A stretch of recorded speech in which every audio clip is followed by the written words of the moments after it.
नमस्कार प्यारे बच्चों, आज की डिजिटल क्लास में आप सबका स्वागत है। पिछले वीडियो में हम सीख रहे थे हिंदी कक्षा 6 द्वितीय सत्र का पाठ नंबर 2 अनूठे इंसान का अभ्यास। आज के वीडियो में हम अभ्यास और स्वाध्याय दोनों सीखेंगे। तो पिछले वीडियो में हमने 6 प्रश्न सीखे थे। आज के वीडियो में हम 7वां प्रश्न सीखते हैं और स्वाध्याय सीखेंगे।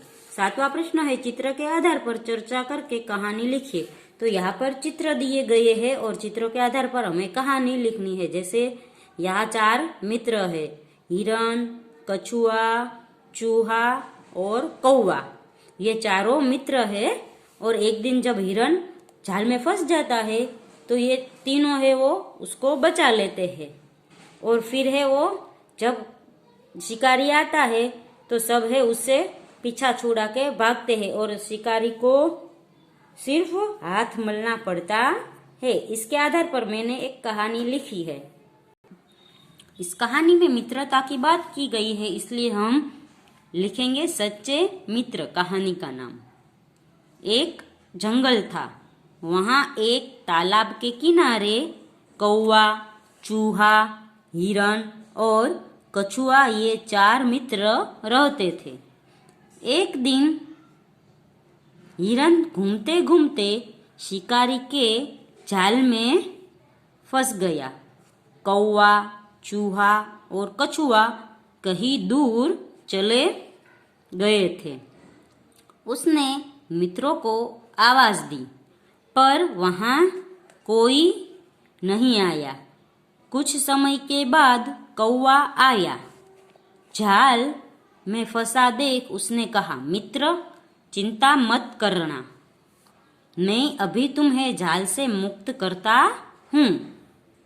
वहां उड़ता हुआ चूहे के पास पहुंचा और बोला, चूहा भाई जल्दी चलो, अपना मित्र हिरण जाल में फंसा है। उसे कुतर कर तुम हिरण को बचा लो। तुम मेरी पीठ पर बैठ जाओ। कछुए ने कहा, ठीक है, तुम जल्दी जाओ, मैं भी पीछे आता हूँ। कौवे और चूहा वहां पहुंच गया। चूहे ने धीरे धीरे जाल काट डाला। कौवे ने दूर से शिकारी को आते देखा। उसने हिरण को सावधान किया। हिरण जाल से निकलकर भागा। चूहा पास की झाड़ी में छिप गया। तब तक कछुआ वहां पहुंच चुका था। शिकारी के पास थैली थी। हिरण को न पाकर गुस्से में उसने कछुए को पकड़कर थैली में ले जाना चाहा, लेकिन तब तक कछुआ तालाब में सरक गया। शिकारी हाथ मलता रह गया। इस तरह कौवा, हिरण, चूहा और कछुआ चारों ने मित्रता निभाई। आगे का प्रश्न है, प्रश्नों के उत्तर दीजिए। तो पहला प्रश्न है, नेपोलियन की बहन का नाम क्या था? तो नेपोलियन की बहन का नाम इलाइजा था। दूसरा प्रश्न है, नेपोलियन लड़की को अपने घर क्यों ले गया? तो लड़की के अमरूद खराब हो जाने से उसे नुकसान हुआ था। नेपोलियन माँ से पैसे दिलवाकर उसका नुकसान पूरा करवाना चाहता था, इसलिए वह लड़की को अपने घर ले गया। फिर है, गांधी जी को सोने की चूड़ी देने वाली लड़की का नाम क्या था? तो गांधी जी को सोने की चूड़ी देने वाली लड़की का नाम कौमुदी था। आगे का प्रश्न है, गांधी जी ने कौमुदी से क्या कहा? तो गांधी जी ने कौमुदी से कहा, तुम्हें दोनों चूड़ियां देने की जरूरत नहीं है। एक ही चूड़ी लेकर मैं तुम्हें हस्ताक्षर दे दूंगा। 5वां प्रश्न है, हस्ताक्षर करने के बाद गांधी जी ने क्या लिखा? तो हस्ताक्षर करने के बाद गांधी जी ने लिखा, तुम्हारे इन आभूषणों की अपेक्षा तुम्हारा त्याग ही सच्चा आभूषण है। फिर प्रश्न नंबर 2 है, उसका क है, अपने गांव में घटी कोई आंखों देखी घटना के बारे में लिखिए। तो उसका जवाब है कि मेरा गांव जंगल के पास है। कभी कभी जंगली जानवर गांव में आ जाते हैं। एक दिन मैं अपने मित्र के साथ उसके घर के पीछे खेल रही थी। अचानक तेंदुआ दबे पांव आया और उसने मेरे मित्र पर हमला किया।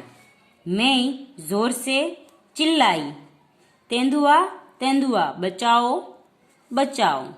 आवाज सुनकर मित्र की माँ एक डंडा लेकर आई और तेंदुए पर टूट पड़ी। उसका उग्र रूप देखकर तेंदुआ भाग गया। मेरी जान में जान आई। वह माँ बहुत बहादुर थी। तो बच्चों, ऐसा कोई आपके देखा हो या आपने किसी से सुना हो तो आप है वो लिख सकते हैं।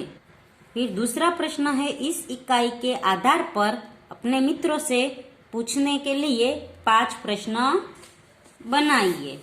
तो इस पाठ के आधार पर हमें जो पूछना हो तो 5 प्रश्न ये होंगे कि पहला, क्या तुम नेपोलियन की तरह अपने माता पिता के आगे सच बोलते हो? फिर दूसरा होगा, तुम देश के लिए क्या दे सकते हो? फिर तीसरा प्रश्न होगा, तुम देश की सेवा किस प्रकार करना चाहते हो? चौथा प्रश्न होगा, तुम्हारे सच बोलने से तुम्हें नुकसान हो रहा हो तो क्या तुम सच बोलोगे?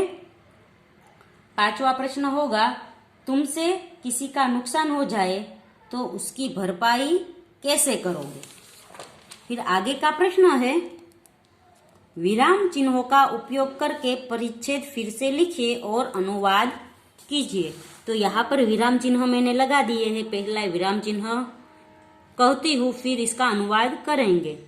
तो दुर्गावती बचपन से ही बहादुर थी। फिर पूर्ण विराम, उन्हें युद्ध करने में अपूर्व धैर्य, फिर अल्प विराम, दूरदर्शिता, अल्प विराम, अटूट साहस और स्वाभिमान जैसे गुण विरासत में मिले थे। फिर पूर्ण विराम, जहां वे सुशील, कोमल, अति सुंदर और भावुक थी। फिर अल्प विराम, वही दूसरों की दूसरी ओर से वीर, अल्प विराम, साहसी, अल्प विराम नहीं आएगा यहाँ पे, और अस्त्र शस्त्र चलाने में भी निपुण थी। फिर पूर्ण विराम, शिकार खेलने में उन्हें विशेष रुचि थी। फिर पूर्ण विराम, वे तीर और बंदूक का अचूक निशाना लगाने में भी कुशल थी।